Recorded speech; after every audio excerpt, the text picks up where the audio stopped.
하나님 앞에 나온 여러분 한 분 한 분 가운데 하나님께서 은혜 주시고 평강 주시길 원합니다. 예배에 참석하는 것이 어떤 부분인가? 보물찾기로 비유하고 싶습니다. 보물찾기. 하나님께서 늘 듣던 말씀인데, 어느 날 늘 듣던 말씀인데 성령께서 역사하시기 시작합니다. 그 말씀이 내 심령에 불을 지릅니다. 믿음을 일으킵니다. 내 영혼을 살립니다. 이제까지 전혀 깨닫지 못한 주님의 뜻을 깨닫게 합니다. 보물을 발견하는 거죠. 어떤 때는 그냥 습관처럼 왔다 가는 시간도 있습니다. 그러나 어느 때 어느 시점 이 예배 자리를 지키고 주의 말씀을 듣는 이 자리를 통하여 하나님께서는 이 보물을 발견하게 하십니다. 그러한 은혜가 오늘 저와 여러분 가운데 있기를 소망합니다. 지난 시간에 함께 묵상한 말씀을 복습해 보겠습니다. 한 주간 지난 시간에 들은 말씀 기억하십니까? 어떤 때는 저도 제가 전했는데도 기억이 나지 않을 때가 있습니다. 그래서 복습은 굉장히 중요합니다. 마태를 부르시는 장면이었죠. 마태를 부르시는 장면은 저와 여러분이 주님의 제자로 따르는 우리 삶의 어떤 부분을 말씀하고 계신가를 함께 묵상해 보았습니다. 사실 그 시대에 하나님을 안다고 하지만은 하나님이 무엇을 원하는지, 하나님이 어떤 분인지 전혀 몰랐습니다. 바리새인들이. 그들은 열심으로 금식하며 기도했습니다. 예배도 열심히 드렸습니다. 11조 헌금 철저했습니다. 그런데 하나님은 그것을 기뻐하지 않았습니다. 하나님이 무엇을 원하시는지 몰랐기 때문에 그렇지요. 더 구체적으로 말하면 이 모든 것이 하나님을 사랑해서 정말 하나님을 알아서가 아니라 자신의 경건을 나타내기 위한 수단이었을 뿐입니다. 하나님을 위한 것이 아니라 자기를 위한 것이었다. 이제 성경은 이것을 말해주고 있습니다. 이 바리새인들의 모습이 오늘 새벽에 제가 야곱의 영광을 함께 나누었는데 너무 이렇게 같은 맥락을 이룹니다. 우리가 속기 쉬운 거는 교회에서 예배 드리는 그 부분, 어떤 직분, 때론 내가 열심히 헌신하고 봉사하는 거기에 내가 숨을 수 있다는 겁니다. 아니, 오늘 바리새인처럼 이 경건한 삶이 나의 어떤 경건의 수단으로서 삼을 수 있다는 것이지요. 다른 말로 하면 내가 오늘 예배 드리는 이 자리는 정말 귀한 자리지만 이 예배 드리는 자체로 내 신앙을 생각할 수 있습니다. 열심히 봉사하는 일은 굉장히 신실한 일이지만 그 자체가 나를 신실하게 만들지는 않습니다. 목사라는 직분, 장로, 권사, 안수사라는 직분 굉장히 귀한 직분이지만 그것이 내 신앙을 보증해 주지는 않는다는 거죠. 이 모든 것은 어떻게 보면 기능이고 본질은 아닙니다. 정말 하나님 앞에 내가 홀로 어떻게 서느냐, 내 하나님 앞에 섰을 때 내 믿음이 어떤 믿음이냐, 정말 하나님의 개인적인 관계는 어떠냐, 정말 오늘도 하나님이 독대했을 때에 부끄럼 없이 설 수 있느냐, 이제 이것을 묻는 것이지요. 바리새인은 그것을 고민하지 않았습니다. 철저하게 이 모든 것으로 자기의 신앙을 포장한 것이죠. 거기 뒤에 숨어버렸습니다. 내가 열심히 헌신하고 봉신하니까 하나님께서 기쁘게 여기실 거야. 기쁘게 여기시죠. 그러나 하나님 앞에 선 나는 누구인가? 이걸 묻지 않았습니다. 그래서 하나님께서는 호세아 말씀을 들으면서 이렇게 말씀하시지요. 나는 제사를 원하지 않고 인애를 원한다. 하나님 알기를 원한다. 하나님이 무엇을 원하는지 알기를 원한다. 이렇게 이제 말씀하십니다.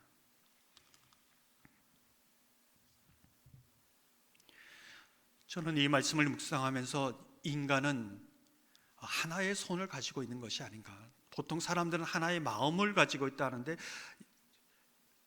주님을 따르는 그 모든 사람들은 하나의 손을 가지고 있는 것이 아닌가 이렇게 생각합니다.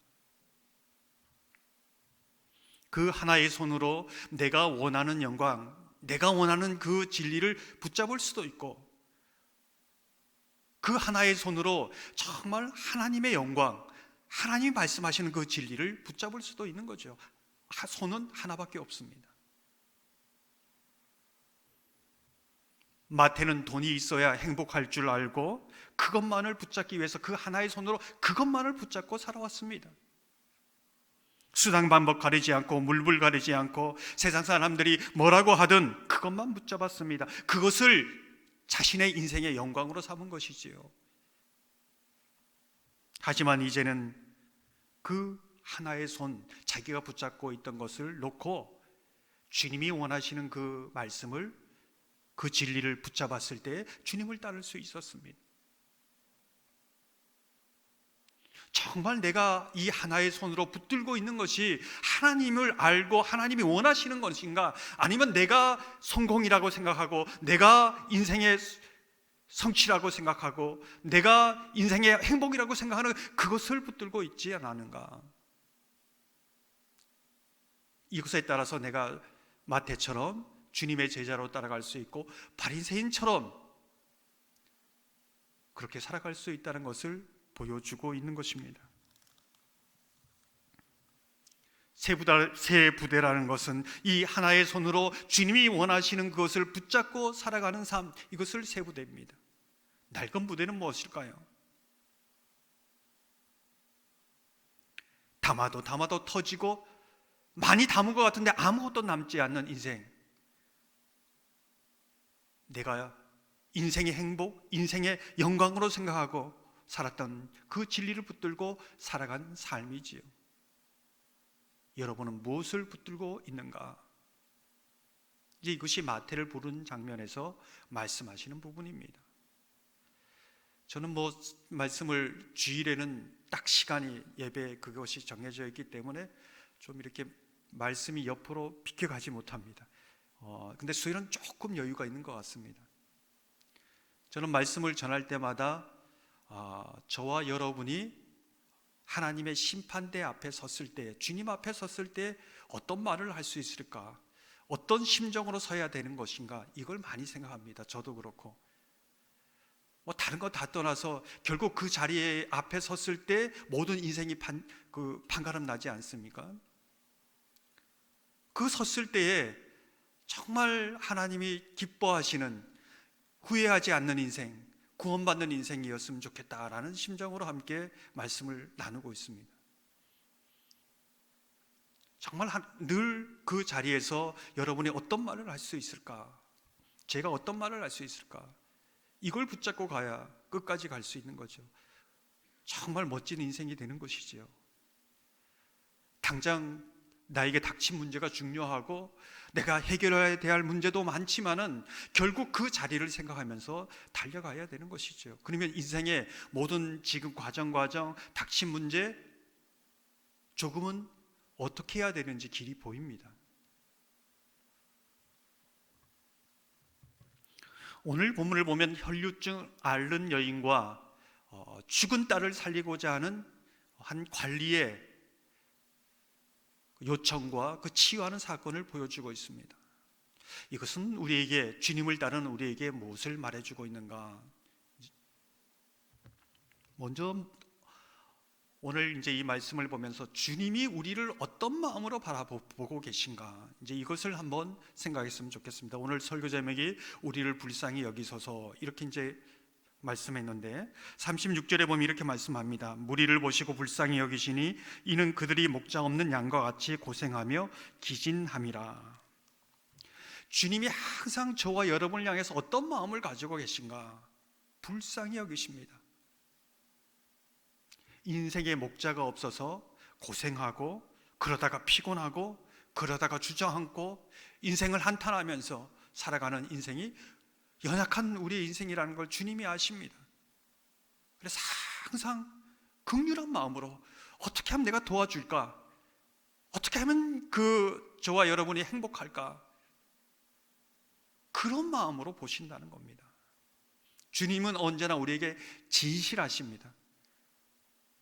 근데 우리는 자꾸 이제 가식으로 다른 것으로 이렇게 이제 나가니까 주님을 제대로 만날 수 없는 것이죠. 주님의 마음은 항상 일정한데, 주님은 이렇게 나를 이렇게 생각할 거야. 이런 나를 받아주실까? 아니, 언제나 이런 마음입니다. 늘 이 마음은 변치 않는다는 것이죠. 이 마음을 알면 언제든지 주님을 향하여 달려갈 수 있고, 언제든지 내가 사람들에게 할 수 없는 말, 그 모든 것을 하나님 앞에 내어놓을 수 있다는 것이죠. 근데 그것을 너무 하나님께서 기뻐하신다는 겁니다. 예수님이 길을 가실 때에 한 관리가 와서 엎드려 전하면서 내 딸이 죽었습니다. 근데 예수님께서 오셔서 내 딸의 손을 얹어서 기도하면 이 죽은 딸이, 방금 죽었는데 이 딸이 살아날 것입니다. 이렇게 이제 말하고 있습니다.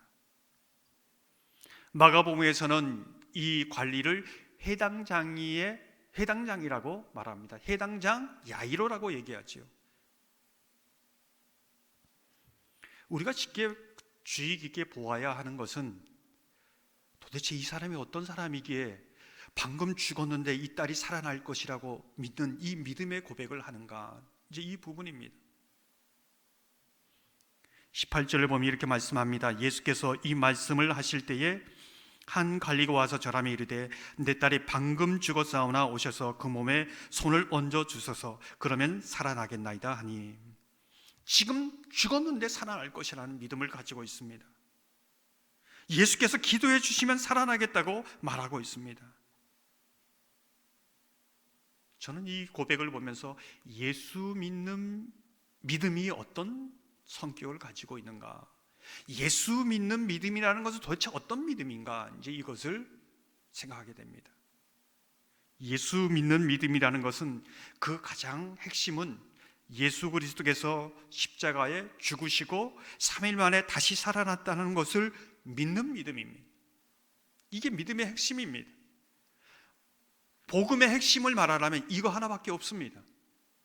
단 한 문장으로 줄이라고 하면 예수께서 나를 위해 죽으시고 3일 만에 부활하셨다. 이게 믿음의 핵심입니다. 복음의 핵심입니다. 마태복음 16장 21절 보면 이렇게 말씀합니다. 이때로부터 예수 그리스도께서 자기가 예루살렘에 올라가 장로들과 대제사장들과 서기관들에게 많은 고난을 받고 죽임을 당하고 제3일에 살아나야 할 것을 제자들에게 비로소 나타내시니, 육신적으로 죽었다가 다시 살아난다. 인간적으로는 될 수 없는 겁니다. 근데 예수 안에서 가능한 일인 거죠. 이건 어떤 신념도 아닙니다. 어떤 미신도 아닙니다.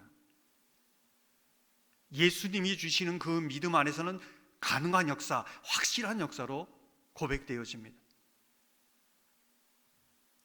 육신적으로 죽어도 3일 만에 다시 살아난 예수님처럼 죽음 이후에 다시 하나님께서 그 죽음에서 일으키셔서 주님과 함께 영원히 살 것을 믿는 믿음, 이게 예수 믿는 믿음입니다.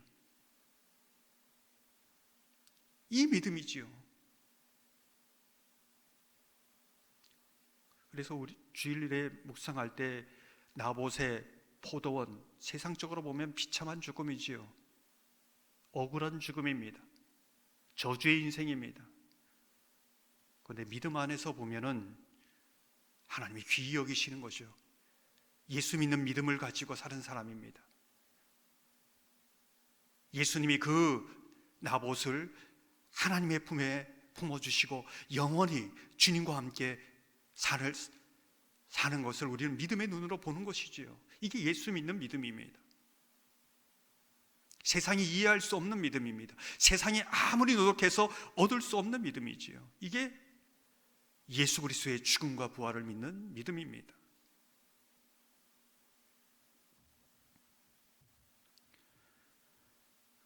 예수 믿는 믿음, 이 믿음은 우리의 삶이 죽은 것 같고 망한 것 같고 끝난 것 같고 절벽 끝에 서 있을지라도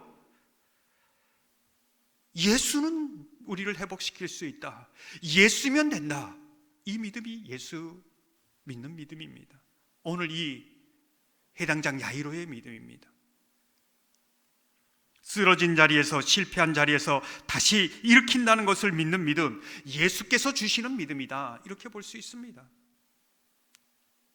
예수님께서 주시는 이 믿음, 이 믿음으로 있을 때는 이것이 흔들리지 않습니다. 내가 붙잡는 것이 아니라 그 말씀이 나를 붙잡아 이 믿음으로 가게 하는 겁니다. 이게 진짜 믿음이지요. 예수 믿는 믿는 핵심은 이겁니다. 다른 거 없습니다. 해당장 야이로는 그냥 해본 소리가 아닙니다. 그냥 예수님께 떠본 소리가 아닙니다. 될까 말까 이런 것이 아닙니다. 예수를 확실히 믿으면 예수님은 된다, 예수라면 이 일이 가능하다, 이런 믿음을 일으키신다는 것이죠. 이게 진짜 믿음입니다. 사실 해당장 야이로와 같은 예수 믿는 사람들이 그 시대에 많이 있습니다. 이 믿음은 특별한 믿음이 아니라는 거죠.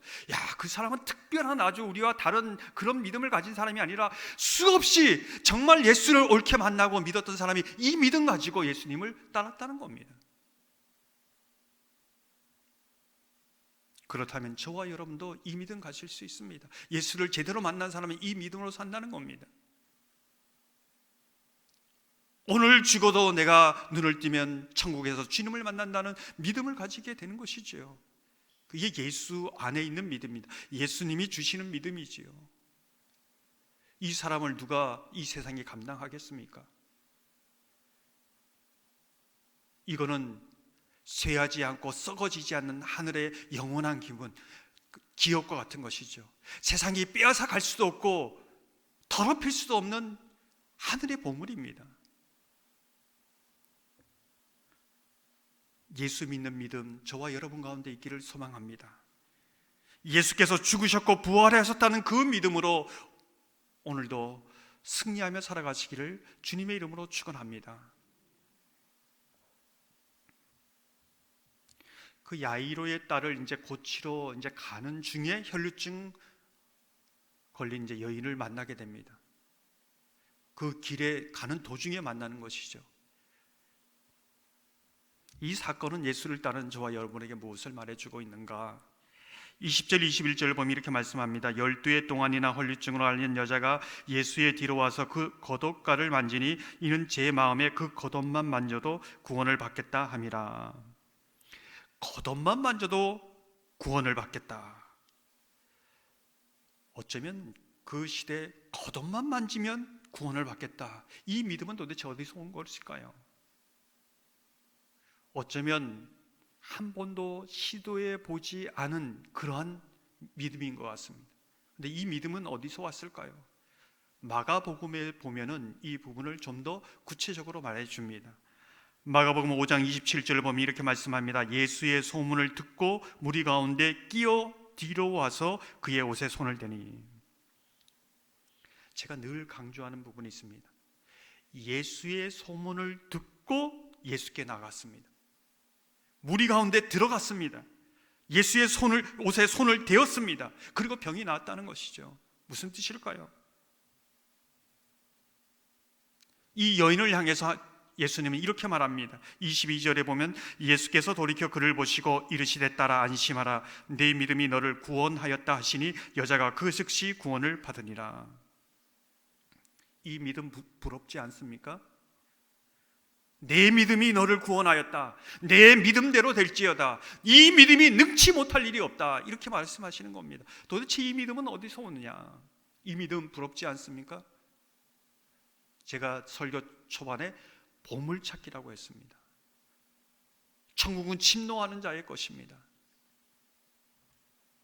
그 여인은 예수의 소문을 들었습니다. 예수 믿는 믿음, 구원 얻는 믿음을 가지게 된 것은 예수의 소문을 듣고입니다. 늘 강조하지만 이 믿음은 갑자기 어떤 특별한 사람에게 불이 내리고 갑자기 뚝 떨어지는 것이 아니라 하나님의 말씀을 들으면서 이 믿음이 깨어납니다. 이 믿음이 생기는 것이죠. 통로는 이 한 가지입니다. 성령께서 여러분이 말씀을 읽고 듣고 묵상할 때, 때론 예배자리에 들을 때 성령께서 역사할 때 이 믿음을 일으키십니다. 예수 믿는 믿음이고 하나님이 주시는 믿음입니다. 로마서 10장 17절을 보면 그러므로 믿음은 들음에서 나며 들음은 그리스도의 말씀으로 말미암았느니라. 늘 강조하는 성경의 법칙입니다. 이 여인이 이제까지 한 번도 시도해보지 않고 도전해보지 않았는데 이 소문을 듣고 그 믿음을 일으키니 한 번도 시도해보지 않은 그런 창조적인 믿음의 역사를 일으켜가는 겁니다. 누구 흉내내는 것이 아닙니다. 이게 예수 믿는 믿음이다, 이렇게 이제 볼 수 있습니다. 혈류병 걸린 여인이 이 예수 믿는 믿음으로 모든 것을 돌파해 갑니다. 돌파력이 있습니다. 무리 사이로 이 혈류병 여인은 부정하다고 해서 무리 사이로 끼어 들어갈 수 없습니다. 그런데 그걸 돌파해 가는 겁니다. 이 여인의 착한 머리가 이상한 것이 아닙니다. 그 믿음이 그렇게 움직이게 하는 것이죠. 그 모든 선입견을 깨트리면서 나가는 겁니다. 돌파해 나가는 겁니다. 예수의 옷자락만 잡아도 낫겠다는 그 믿음을 일으켜 세워주는 것이지요. 그 믿음이 그를 구원합니다. 그 믿음이 믿음대로 됩니다. 이게 성경의 말씀입니다. 어떤 한계라는 그 장벽, 어떤 사회의 어떤 구조나 그 장벽을 돌파해 가는 힘이 있다는 것입니다. 그래서 여러분 가운데서도 여기 보면 누구도 주목하지 않는 여인이 있잖아요. 어쩌면 여러분 가운데도 목사보다 어떤 선교사보다도 이 믿음의 역사가, 이 믿음이 제대로 여러분 안에 일으켜 세워지면 이제까지 한 번도 시도해 보진 않은, 누구도 주목해 보지 않은 사람이라 할지라도 이 믿음의 역사를 이루어 간다는 겁니다. 그 믿음이 실제가 되고 사건이 되고 기적이 되는 것이지요. 마가복음 6장 56절에 보면 아무데나 예수께서 들어가시는 지방이나 도시나 마을에서 병자를 시장에 두고 예수께서 그의 옷가에라도 손을 대게 하시기를 간구하니 손을 대는 자는 다 성함을 얻으니라. 이 여인이 한 번도 시도해 보지 않은 믿음의 역사, 예수님께서 주시는 믿음으로 나아갔습니다. 근데 그 이후에 어떤 일이 일어나는가? 그것을 보고 많은 무리들이, 도시나 지방에 있는 많은 병자들이 예수님의 옷자락을 만지려고 나온 것이죠. 그리고 성함을 받았다는 겁니다. 저는 이 말씀을 이제 들을 때마다 옷자락 부대다, 이렇게 이제 말하고 있습니다. 옷자락 부대. 이 한 여인의 믿음을 보고 많은 사람들이 일어나서 그 이 믿음의 역사를 함께 경험해 가는 것이죠. 다른 말로 하면 믿음의 나비 효과다, 이렇게 이제 볼 수 있는 겁니다. 한 여인이, 무명의 여인이, 그것도 인생에 정말 절망 가운데 있던 여인이 예수 믿는 그 믿음으로 이전에 한 번도 도전해 본 적도 없고 획기적이고 창조적인 그 헌신, 그 믿음의 역사를 일으킨 겁니다. 그 여인이 특별해서가 아닙니다. 예수 믿는 믿음이 바로 들어가니까 이런 역사가 일어나는 거죠. 이 여인은 어떤 사람들, 많은 사람들은 사람 눈치 봅니다. 스스로 장벽을 쌓고 살아갑니다. 이건 도저히 넘어갈 수 없다고 그렇게 스스로 정해버립니다. 이 장벽을 지금까지 넘어본 사람이 없다고 그렇게 말하기도 합니다. 대부분의 사람들이 여기에 갇혀 삽니다. 사람 눈치 보고 이 선입견은 장벽, 안 된다는 이 한계의 장벽. 근데 예수 믿는 믿음은 이 모든 것을 돌파해 갑니다. 오직 예수님에게 시선이 정해져 있고 예수님이면 된다는 믿음, 예수님이 그 마음속에 주신 그 믿음의 역사로 돌파해 갑니다. 사회가 정해놓은 이 모든 부분들이 진리가 아닙니다. 감옥이지요. 평생 사람 눈치 보면서 그렇게 살았던 여인 아닙니까? 근데 그거를 돌파해 가는 것이죠. 믿음의 길을 걸었고 길을 만들었고 수많은 사람들이 그 길을 걷고 있습니다.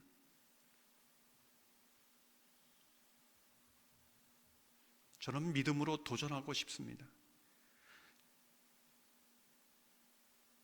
제가 거쳐온 교회를 보면서 참 아름다운 전통, 믿음의 깊은 뿌리를 가지고 있는 교회들이 있습니다. 근데 거기에는 이 여인과 같이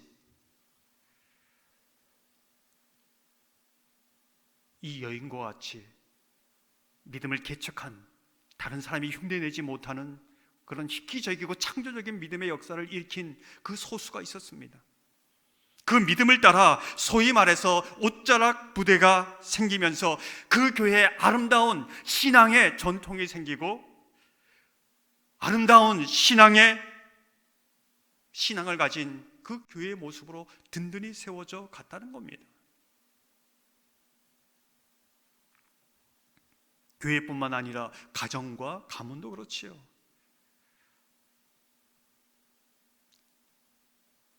저는 여러분이 좀 럭비공처럼 그렇게 했으면 좋겠다, 이런 생각을 합니다. 정말 하나님의 말씀을 묵상하다가 어디로 튈지 모릅니다. 어떤 역사가 일지를 모릅니다. 그런데 다만 우리의 모든 시선은 예수님께 있고 예수님이 여러분을 통해 역사할 때 이 교회 또 여러분 삶에 어떤 역사, 하나님의 어떤 위대한 역사를 경험할지 모른다는 겁니다. 이 여인을 통해 보여주는 거죠. 그런 믿음의 도전을 해보고 싶습니다. 한 번 왔다 한 번 가는 인생, 그런 믿음의 여인이, 믿음의 사람이 되고 싶지 않습니까? 해당장 야이로는 죽은 딸이 있는 그 집으로 예수님을 모셔갑니다. 23절을 보면 예수께서 그 관리의 집에 가사 피리 부는 자들과 떠드는 무리를 보시고, 어쩌면 우리는 예수님을 만난 오늘 그 예배 시간에 감격이 있고 눈물이 있고 은혜가 있을 수 있습니다. 근데 내 삶의 자리는 딸이 죽어 있습니다. 눈물이 그래도 있고 아픔이 그대로 있습니다. 거기에 또 절망하고 무너집니다. 근데 이 해당장이 야이로가 예수님을 그 집에 죽은 딸이 있고 눈물이 있고 아픔이 있고 해결되지 않는 분 모시고 집까지 가는 겁니다. 그때 죽음이 떠나가고 딸이 살아나는 역사가 있습니다. 여러분, 어쩌면 예수님을 만난 감격이 있고 은혜가 있고 고백이 있지 않습니까? 그 부분이 집으로까지 모시고 가서 죽은 딸이 살아나는 것처럼 어둠이 물러가고 근심이 물러가고 정말 예수님이 하시는 역사, 그 회복의 역사를 집까지 경험하는 그런 은혜의 역사가 있기를 주님의 이름으로 축원합니다. 이 시간 함께